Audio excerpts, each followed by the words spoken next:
நம பரமரிஷிப்யோம் நம பரமரிஷிப்யாம். ஹரி ஓம்.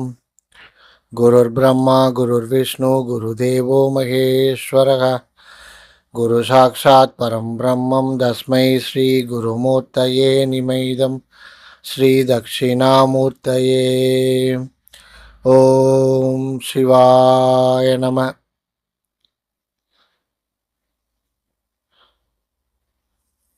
நான் யார்? ஸ்ரீ ரமண பகவான் அவர்களால் அருளிய ஞான மார்க்கத்தின் ஒரு எளிய விளக்கம் தரக்கூடிய நூல்தான் இந்த நான் யார். அவருடைய சீடரான சிவப்பிரகாசம் பிள்ளை என்பவர் கேட்ட கேள்விகளுக்கு ஸ்ரீ ரமண மகரிஷி அவர்கள் கொடுத்த விளக்கம்தான் இந்த கிரந்தம். இதில் இதுவரைக்கும் நாம் 7 கேள்விகளுக்கு விளக்கம் பார்த்துருக்கோம். மொத்தம் இதில் 28 கேள்விகள் இருக்குது. இப்போ இந்த காணொளியில் 8வது கேள்வி என்ன கேட்டிருக்காங்கன்னா, மனதின் சொரூபம் என்ன? இந்த கேள்வி சிவப்பிரகாசம் பிள்ளை அவர்கள் பகவான் ஸ்ரீ ரமண மகரிஷியிடம் கேட்டதற்கு அவர் என்ன விளக்கம் கூறியிருக்கிறார்னா, மனம் என்பது ஆத்மஸ்வரூபத்தில் உள்ள ஒரு அதிசய சக்தி. அது சகல நினைவுகளையும் தோற்றுவிக்கின்றது. நினைவுகள் எல்லாம் நீக்கி பார்க்கின்ற போது தனியாய் மனம் என்றோர் பொருள் இல்லை. ஆகையால் நினைவே மனதின் சொரூபம். நினைவுகளை தவிர்த்து ஜகம் என்றோர் பொருள் இல்லை. தூக்கத்தில் நினைவுகளும் இல்லை, அதனால் ஜகமும் இல்லை. ஜாக்ர சொப்னங்களில் நினைவுகள் உள, ஜகமும் உண்டு.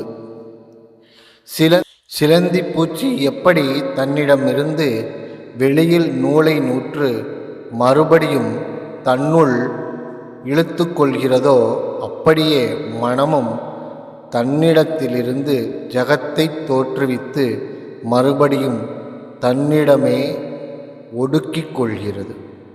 மனம் ஆத்மஸ்வரூபத்தினின்று வெளிப்படும் பொழுது ஜகம் தோன்றும்.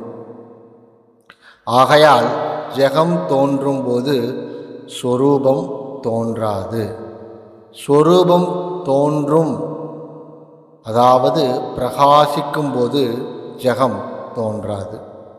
மனதில் சொரூபத்தை விசாரித்து கொண்டே போனால் மனம் தானாய் முடியும். தான் என்பது ஆத்மஸ்வரூபமே.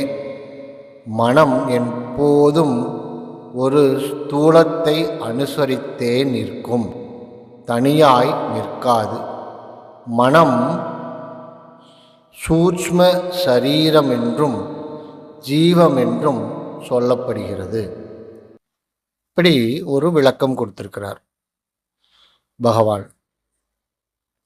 மனம் என்பது ஆத்மஸ்வரூபத்தில் உள்ள ஒரு அதிசய சக்தி. ஏன்னா இந்த ஆத்மாவோட மிக நெருங்கிய நிலையில் இருப்பது தான் மனம். இந்த ஆத்ம நிலையின் அறிவின் வெளிப்பாடே மனமாக செயல்படுகிறது. ஆனால் ஆத்ம நிலை அது கிடையாது. ஆத்மாவிலிருந்து வெளிப்படும் அறிவு நிலையின் ஒரு சூட்சும நிலையே மனம். அதனால தான் அது ஒரு அதிசய சக்தி அப்படின்னு பகவான் குறிப்பிடுறார். ஏன் இது அதிசய சக்தி அப்படின்னு கேட்டோம்னா, இது எந்த ஒரு காலத்திற்கும் கட்டுப்பட்டது கிடையாது. எந்த ஒரு பொருள் வடிவத்துக்கும் கட்டுப்பட்டது கிடையாது. அது எங்க வேணாலும் போகும்.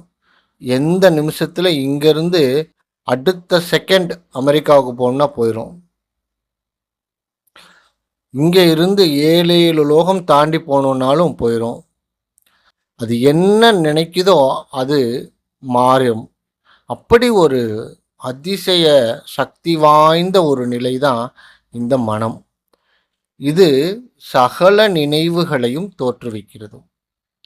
இந்த சகல நினைவுகளையும் தோற்றுவிக்கும் ஒரு ஊடகம்தான் மனம். அதாவது ஆத்மாவுடைய அறிவின் வெளிப்பாடை தோற்றுவிக்கும் ஒரு ஊடகம். அதுதான் மனம் அப்படின்னு. அப்போ நினைவுகளை எல்லாம் நீக்கி பார்த்தால் அங்க மனம் என்றோர் பொருள் இல்லை. அந்த நினைவுகள் எல்லாத்தையும் ஒவ்வொன்றா இந்த மனதில் இருந்து வெளிப்படும் ஒவ்வொரு நினைவுகளையா எடுத்து எடுத்து எடுத்து எடுத்து பார்த்துட்டோன்னா, நீக்கிக்கிட்டே போனோன்னா, மனம் என்று தனியாக ஒரு பொருளோ ஒரு நிலையோ ஒரு உறுப்போ எதுவுமே இருக்காது. ஆகையால் நினைவே மனதின் சொரூபம். அதாவது திரையில் ஒரு படம் தெரியுது, அந்த உருவமே மனம். அதையெல்லாம் நீக்கி பார்த்தோம்னா அங்கே திரை மட்டும்தான் இருக்கும், அந்த பொருள் இருக்காது. அது மாதிரி அந்த பொருள் அப்படின்ற ஒரு நிலை மனதிற்கு கிடையாது. நினைவுகளின் சொரூபமே மனம். நினைவுகளை தவிர்த்து ஜெகம் என்றோர் அந்நியமான பொருள் இல்லை. அதாவது இந்த ஆத்மாவோட அறிவை விளக்குவதற்கு இந்த மனம் என்று ஒரு ஊடகம் தேவைப்படுகிறது. ஏன் இந்த ஊடகம் தேவைப்படுது அப்படின்னா, இந்த வெளியில் நாம் எதை உருவகப்படுத்துகிறோமோ அதற்கு ஏற்றாற் போல ஒரு பொருளை அறிவதற்கு அந்த அறிவு நிலை தேவைப்படுகிறது. அதை காட்சியாக வடிவமைத்து அதற்கு உள்ள ஒரு பொருள் வடிவம் கொடுப்பதற்கு இந்த மனம் என்ற ஊடகம் நினைவுகளால் மாற்றமடைகிறது. அங்கதான் அந்த ஜெகத், அதாவது உலகம் என்ற ஒரு பொருள் தோன்றுகிறது. அப்ப அந்த நினைவுகள் தான் உலகமா பிரதிபலிக்குது. அப்ப அந்த நினைவுகள் என்ற ஒரு நிலையே இல்லை அப்படின்னா இந்த ஜெகத் என்னும் உலகம் இருக்காது. எப்படி ஆழ்ந்த உறக்கத்தில், அதாவது ட்ரீம்லெஸ் ஸ்லீப், சுசுப்தி நிலை அப்படின்னு சொல்லக்கூடிய நிலையில் இந்த இந்த நான், இந்த சரீரம், இந்த உலகம் எதுவுமே இல்லை. காரணம், அங்கு நினைவுகள் இல்லை. அந்த நினைவுகள் இல்லை அப்படின்னு சொல்லக்கூடிய அதை சாட்சியாக பார்த்து கொண்டிருந்த ஒரு சாட்சி பாவ நிலை மட்டும்தான் இருந்தது. ஏன் அப்படி இருக்குதுன்னு சொல்கிறோம் அப்படின்னா, அங்கே நினைவுகள் இல்லை அப்படின்னு சொல்கிறது யார்? அதுதான் அந்த சாட்சி பாவம். அப்போது அந்த நினைவுகள் இருந்தால்தான் இந்த உலகம் நமக்கு தெரியுது. அந்த நினைவுகள் என்பது இல்லை அப்படின்னா இந்த உலகம் என்பது தனியாக நமக்கு இல்லை. அப்போ ஜாக்கிர சொப்பனங்களில் நினைவுகள் உள. ஜாக்கிரத்திலையும் சொப்பனத்திலையும், அதாவது விழிப்பு நிலையிலும் கனவு நிலைகளிலும் நமக்கு நினைவுகள் என்பது இருக்குது. அதனால ஜெகத்தும் ஜெகமும் உண்டு, அதாவது உலகமும் உண்டு. சிலந்தி பூச்சி எப்படி தன்னிடமிருந்து வெளியில் நூலை நூற்று மறுபடியும் தன்னுள் இழுத்து கொள்கிறதோ, சிலந்தி பூச்சி வலை கட்டும் பொழுது பார்த்தோன்னா அதிலிருந்து வாயிலிருந்து ஒரு எச்சில் விட்டு விட்டு விட்டு அது ஒரு நூலாக நூற்று அதற்கு ஒரு கூடு கட்டிக்கும். அதற்கு எப்பொழுது ஆபத்து ஏற்படுது அல்லது அது நமக்கு வேணான்னு நினைக்குதோ அது திரும்ப அதை உள்ளே இழுத்துக்குவோம். அதுவே அது மாதிரி மனமும் தன்னிடத்திலிருந்து ஜகத்தை தோற்றுவித்து மறுபடியும் தன்னிடமே ஒடுக்கிக் கொள்கிறது. இதற்கு ஒரு சிறந்த உதாரணம் பார்க்கலாம். இப்போ இருக்கக்கூடிய காலகட்டத்தில் ஒரு எளிய உதாரணம் அப்படின்னா, நாம் சிறு வயதில் இருக்கும் பொழுது நமக்கு கிரிக்கெட் விளையாடுறது அல்லது கிரிக்கெட் மேட்ச் பார்க்குறது ரொம்ப பிடிக்கும். அது ஒரு தனி ஒரு உலகமாக நமக்கு தெரியும். சிறுவர்களாக இருக்கும் பொழுது அடியேனும் அப்படி தான் இருந்தேன். அப்போது அந்த கிரிக்கெட் விளையாடும் பொழுது பார்த்தோன்னா அதற்கான ஏற்பாடுகள் எல்லாம் செய்வோம். இந்த மேட்ச் நடக்கும் பொழுது அந்த தொலைக்காட்சியில் பார்க்கணுன்றதுக்காக ரொம்ப பிரயத்தனப்படுவோம். இதெல்லாம் அது ஒரு உலகமாக நமக்கு தெரியும். அது ஒரு அது அது பார்க்காம நம்மளால் இருக்க முடியாது. அப்படி ஒரு நிலை நமக்கு ஏற்பட்டுரும். ஆனால் ஒரு குறிப்பிட்ட வயது வந்ததற்கு அப்புறம் நிறைய பேருக்கு அதில் ஒரு ஈடுபாடு இல்லாமல் போயிடுது. ஏன்னா வாழ்க்கை என்பது பற்றின ஒரு சிந்தனைகளில் இந்த கிரிக்கெட் அப்படின்ற ஒரு பொழுதுபோக்கு அம்சம் இரண்டாம் பட்சமாக ஆயிடுது. அப்போது அதில் இருக்கக்கூடிய விஷயங்கள் நமக்கு தெரிவதில்லை.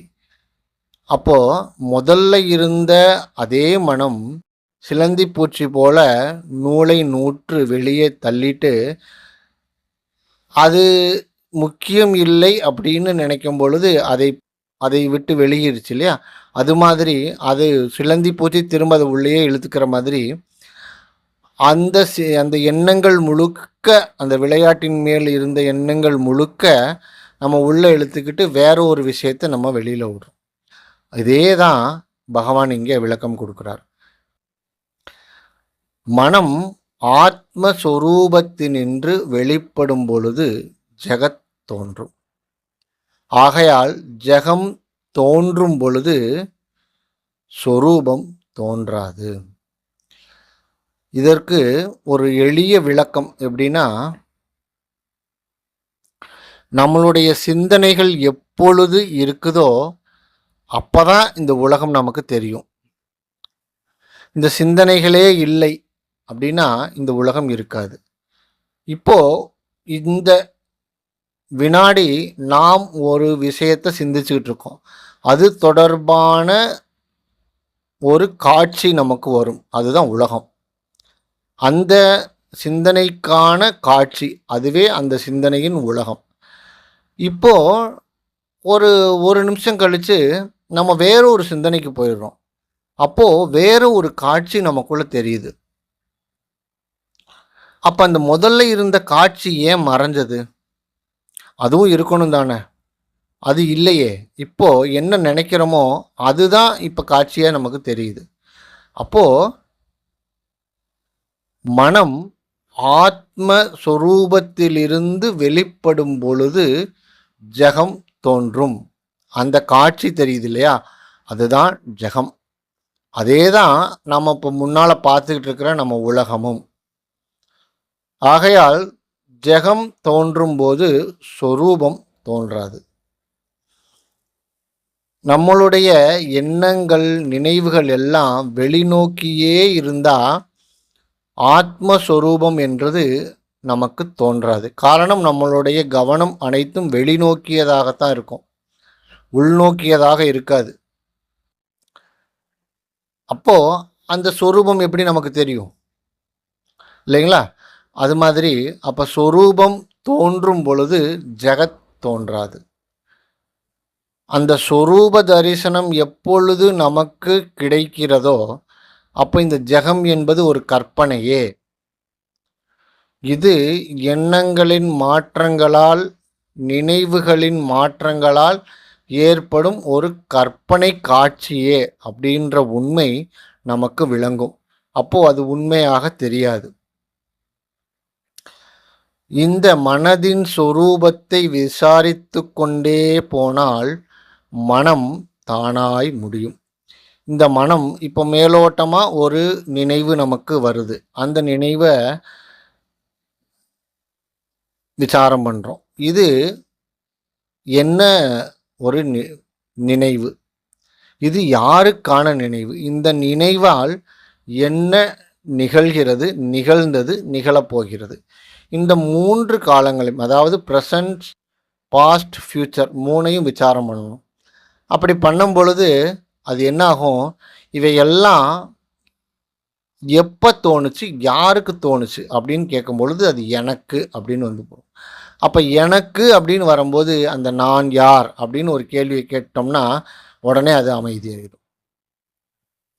இப்படி எழக்கூடிய எண்ணங்கள் எல்லாவற்றிலும் தொடர்ந்து கேட்டுக்கிட்டே வர வர வர வர என்ன ஆகும்னா அது அந்த மனம் தானாய் முடிவடையும். அந்த எண்ணங்களற்ற ஒரு அமைதி நிலைக்கு போகும். தான் என்பது ஆத்மஸ்வரூபமே. நான் என்பது இந்த சரீரத்தையும் மனதையும் குறித்தால் தான் என்பது ஸ்வரூபத்தை குறிக்கிறது. அதுதான் இங்கே பகவான் அந்த நான் மற்றும் தான் அப்படின்னு 2 வார்த்தைகளாக எடுத்துக்கிட்டார்.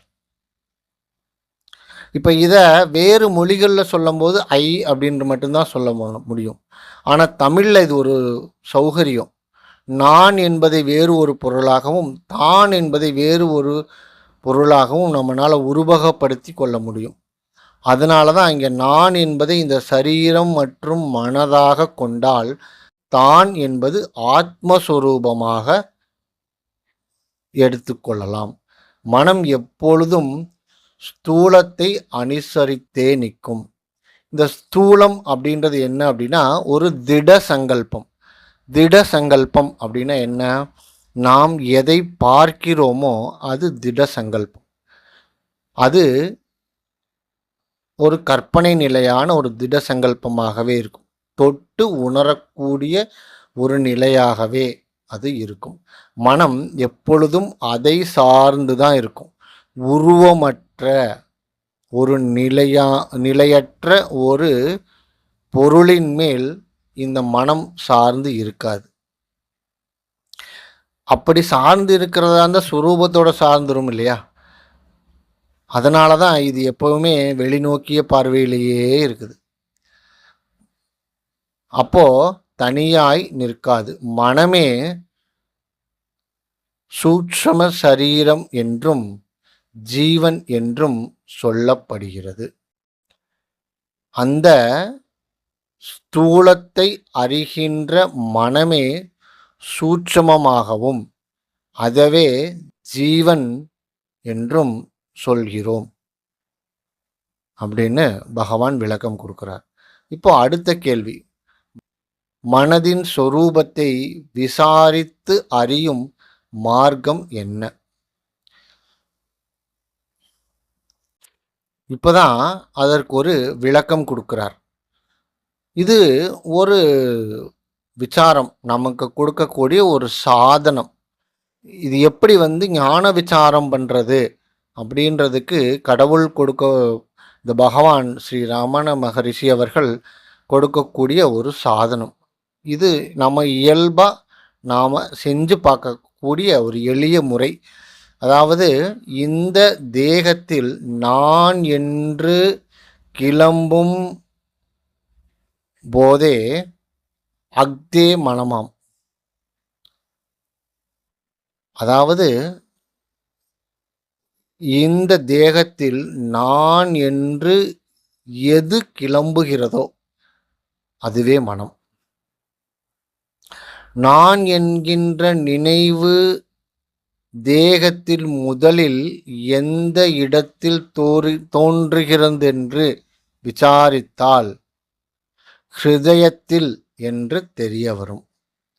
அதாவது அதுவே மனதின் பிறப்பிடம்.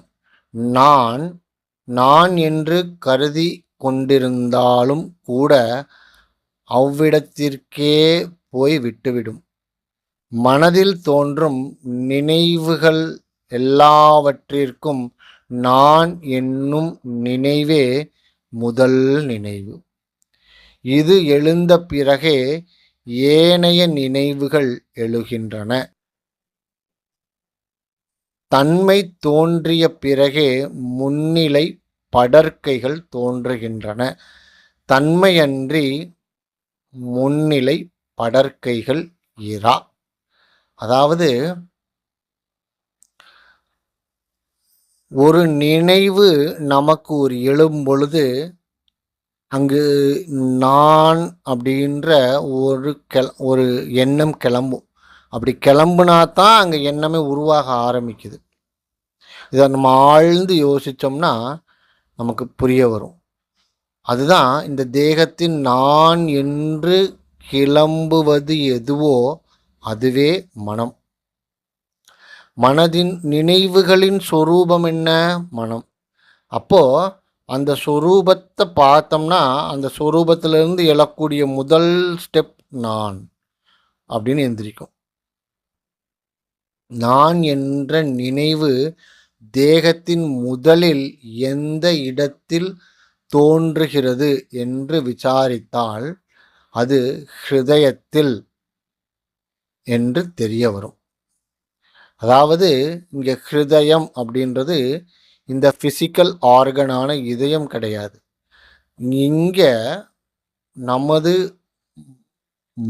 இருதய கமலம் அப்படின்னு சொல்லக்கூடிய இந்த சென்டர் ஆஃப் த பாடி, இங்கே இருந்து தான் நம்மளுடைய எண்ணங்கள் எழுகிறது. அதாவது அது எப்படி உணரலாம் பார்த்தோன்னா, இருதயம் துடிக்கிறது இங்கே தெரியும் நமக்கு. இந்த லெஃப்ட் சைடில் துடிக்கிறது நமக்கு தெரியும். ஒரு உணர்வு, ஒரு வேகமாக, ஒரு ரொம்ப அதீத கோபம், அதீத மகிழ்ச்சி, அதீத பயம், இந்த மாதிரி நினைவுகள் தோன்றும் பொழுது நமக்கு இந்த நடு பகுதியில் ஒரு உணர்வு ஏற்படும்.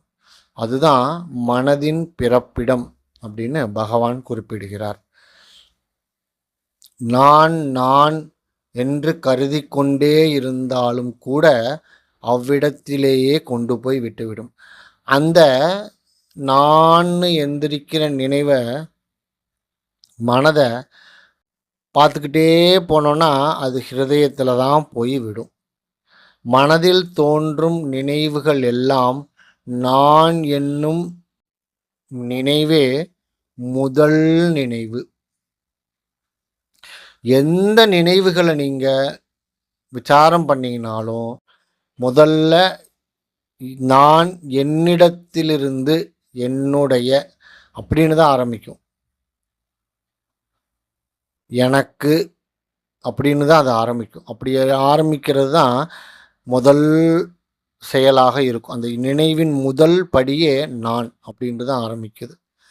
இந்த நான் என்ற நிலை ஆரம்பித்த பிறகே முன்னிலை படர்க்கைகள் தோன்றும். அதாவது இந்த நான் அப்படின்னா அங்கே நீ, அவன், அவள், அவர் அப்படின்னு படர்க்கை. நான் என்பது ஃபர்ஸ்ட் பர்சன், நீ என்பது செகண்ட் பர்சன், அவர், அவன், அவள் என்பது தேர்ட் பர்சன். இதுதான் படர்க்கை. முன்னிலை என்பது நீ, தன்னிலை என்பது நான். இதுதான் பகவான் இங்கே குறிப்பிடுகிறார். இதுதான் இப்படி தான் ஆரம்பிக்கும் அப்படின்னு சொல்கிறார். மனம் எப்படி அடங்கும்? இது 10வது கேள்வி. நான் யார் எனும் விசாரணையிலேயே மனம் அடங்கும். நான் யார் எனும் நினைவு அற்ற நினைவுகளையெல்லாம் அழித்து பிணஞ்சுடு தடி போல் முடிவில் தானும் அழியும். பிறகு சொரூப தரிசனம் உண்டாம். அதாவது இந்த நான் நான் நான் அப்படின்னு இந்த விசாரம் பண்ணிக்கிட்டே போகும்பொழுது நமக்கு எழும் எண்ணங்கள் எல்லாம் எழும் பொழுது என்ன பண்ணணும்? அந்த நான் அப்படின்னு முதல்ல எந்திரிக்குது. அடுத்து தான் முன்னிலை படர்க்கைகள் இவைகள் எல்லாம் ஏற்படுகிறது. அந்த முன்னிலை படர்க்கைகள் எல்லாம் என்ன பண்ணுறோம்? அங்கே நாம் அந்த எண்ணத்துக்கு ஒரு உருவம் கொடுக்கும் பொழுது தான் முன்னிலை படர்க்கைகள் போன்ற எண்ணங்கள் வருது. இந்த நான் என்று விசாரம் பண்ணிக்கிட்டே போகும் பொழுது என்ன பண்ணுறோம்? அந்த நான் யார் அப்படின்றது பிணஞ்சுடு தடி. அதாவது ஸ்மசானத்தில் பார்த்தோன்னா அங்கே ஒரு பிணஞ்சுடு தடி, அதாவது எப்படின்னா அது ஒரு கொல்லிக்கட்டைன்னு சொல்கிறோம் இல்லைங்களா, அந்த பிணத்துக்கு கொல்லி போடுறது அப்படின்னு. அது என்ன பண்ணுவாங்க, அந்த இதில் நெருப்பு வச்சு அந்த ஸ்மசானத்தில் வச்சுட்டாக்கா அது அந்த பிணத்தையும் சுட்டு தானும் அழியும். அதுபோல இந்த நான் யார் என்று விசாரத்தை இந்த மனசில் வச்சோன்னா அந்த மனசை முழுவதையும் அழித்து அந்த நான் என்ற எண்ணமும் அழியும். அப்பொழுதுதான் சொரூப தரிசனம் உண்டாம். அப்பொழுதுதான் இந்த சொரூப தரிசனம் நமக்கு கிடைக்கும் அப்படின்னு ஸ்ரீ பகவான் சொல்றார். அடுத்ததாக 11வது கேள்வி, நான் யார் என்ற நினைவை சதா காலமும் பிடிக்கும் உபாயம் என்ன? பிற எண்ணங்கள் எழுந்தால் அவற்றை பூர்த்தி பண்ணுவதற்கு எத்தனியாமல் அவை யாருக்கு உண்டாயின என்று விசாரிக்க வேண்டும். எத்தனை எண்ணங்கள் எழினும் என்ன, ஜாக்கிரதையாய் ஒவ்வொரு எண்ணமும் கிளம்பும் பொழுதே இது யாருக்கு உண்டாயிற்று என்று விசாரித்தால் எனக்கு என்று தோன்றும். நான் யார் என்று விசாரித்தால் மனம் தன் பிறப்பிடத்திற்கே திரும்பிவிடும். எழுந்த எண்ணம் முடங்கிவிடும். இப்படி பழக பழக மனதிற்கு தன் பிறப்பிடத்தில் தங்கி நிற்கும் சக்தி அதிகரிக்கும். சூட்சமமான மனம் மூளை எந்திரங்கள் வாயிலாய் வெளிப்படும் பொழுது ஸ்தூலமான நாபரூபங்கள் தோன்றுகின்றன. ஹிருதயத்தில் தங்கும் பொழுது நாம ரூபங்கள் மறைகின்றன. மனதை வெளியிடாமல் ஹிருதயத்தில் வைத்து கொண்டிருப்பதற்குத்தான் அகமுகம் அல்லது அந்தர்முகம் என்று பெயர். ஹிருதயத்தில் இருந்து வெளியிடுவதற்கு தான் பகிர்முகம் என்று பெயர். இவ்விதமாக மனம் ஹிருதயத்தில் இறங்கவே எல்லா நினைவுகளுக்கும் மூலமான நான் என்பது போய் எப்பொழுதும் உள்ள தான் மாத்திரம் விளங்கும். எதை செய்தாலும் நான் என்கின்ற அகங்காரமற்று செய்ய வேண்டும். அப்படி செய்தால் எல்லாம் சிவஸ்வரூபமாய் தோன்றும். இதுதான் பகவான் நமக்கு கொடுத்திருக்கின்ற ஞான விசார சாதனம். அதாவது பகவான் என்ன சொல்றார்னா, பிற எண்ணங்கள் எழுந்தால் அவற்றை பூர்த்தி பண்ணுவதற்கு எத்தனியாமல் அவை யாருக்குண்டாயின என்று விசாரிக்க வேண்டும். நமக்கு தொடர்ந்து விழிப்பு நிலையில் எண்ணங்கள் எழுந்துக்கிட்டே இருக்குது. அதற்கு ஒரு முடிவே கிடையாது. ஒரு எண்ணத்தில் இருக்கும், இன்னொரு இடத்துக்கு தாவும், இன்னொரு இடத்துக்கு தாவும், இன்னொரு இடத்துக்கு தாவும், தாவிக்கிட்டே இருக்கும். அப்படி எண்ணங்கள் எழும் பொழுது அதை பூர்த்தி பண்ணுவதற்கு எத்தனியாமல் அப்படின்னா என்ன அர்த்தம் அப்படின்னா, அந்த எண்ணம் அப்படின்ற ஒரு எண்ணம் அப்படின்னு ஒரு நினைவு நான் அப்படின்னு எழுந்த உடனே அந்த நான் என்ற வார்த்தைக்கு அடுத்த வார்த்தை ஒரு ஸ்தூல நிலையில் இருக்கும் ஒரு பொருளை அனுசரிக்க போகும். அந்த இடத்துல அதை நிறுத்தி இந்த நான் அப்படின்னா யாருக்கு உண்டாயின என்று விசாரிக்க வேண்டும். அத்தனை எண்ணங்கள் எழுந்தால் என்ன, ஜாக்கிரதையாய் ஒவ்வொரு எண்ணமும் கிளம்பும் பொழுதே இது யாருக்கு உண்டாயிற்று என்று விசாரித்தால் எனக்கு என்று தோன்றும். அப்பொழுது நான் யார் அப்படின்னு கேள்வி கேளு. அப்படி கேட்டா மனம் தன் பிறப்பிடத்திலேயே திரும்பிவிடும். அந்த இடத்துல அந்த அந்த எண்ணம் அப்படியே காணா போயிடும்.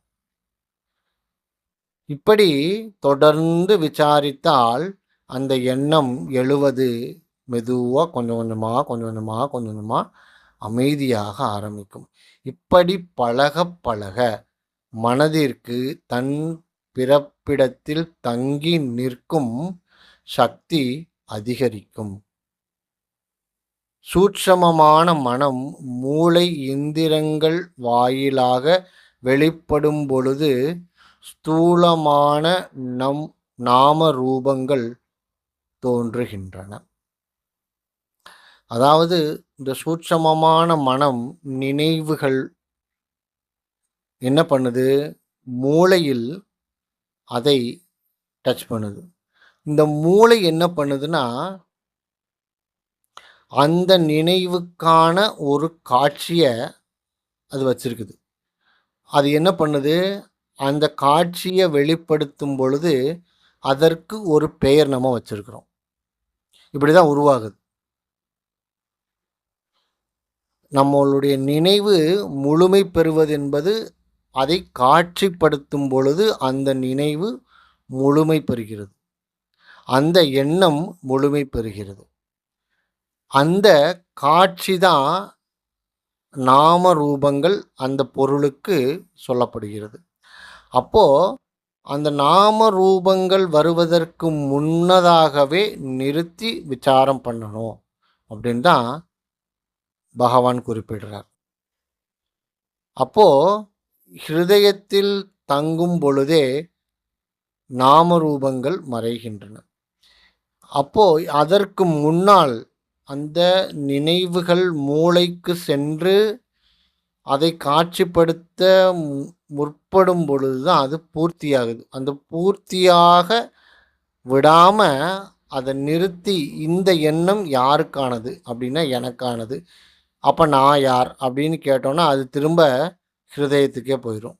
அப்படி போயிடுச்சுன்னா அங்கே நாம ரூபங்கள் ஏற்படாது.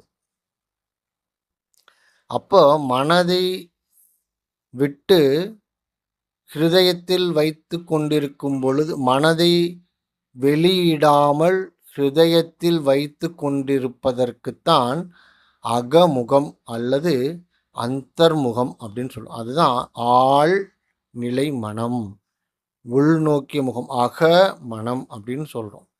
இதை ஹிருதயத்திலிருந்து வெளியிடுவதற்கு தான் பகிர்முகம் அப்படின்னு சொல்கிறோம், அதாவது வெளிமுகம் அப்படின்னு சொல்கிறோம். இது நினைவுகளுக்கும் மூலமான நான் என்பது போய் எப்பொழுதும் உள்ள தான் மாத்திரம் விளங்கும். இப்படி தொடர்ந்து விசாரம் பண்ணிக்கிட்டே இருக்கும் பொழுது இந்த நினைவுகள் எழக்கூடிய முதல் எண்ணமான நான் என்ற நிலை அழிந்து தான் என்கின்ற அந்த சொரூப நிலை மட்டும் அங்கே தங்கி அப்படியே இருக்கும். அப்போதான் எதை செய்தாலும்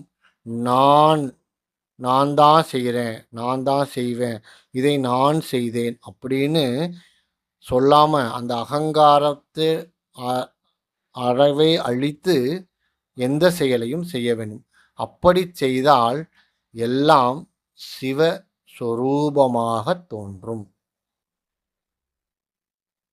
இதுதான் பகவான் கொடுத்த விளக்கம். 12வது கேள்வியான மனம் அடங்குவதற்கு வேறு உபாயங்கள் இல்லையா அப்படின்னு கேட்குறார். இதற்கான விளக்கத்தை நாம் அடுத்த காணொளியில் பார்க்கலாம். ஓம் சிவாய நம.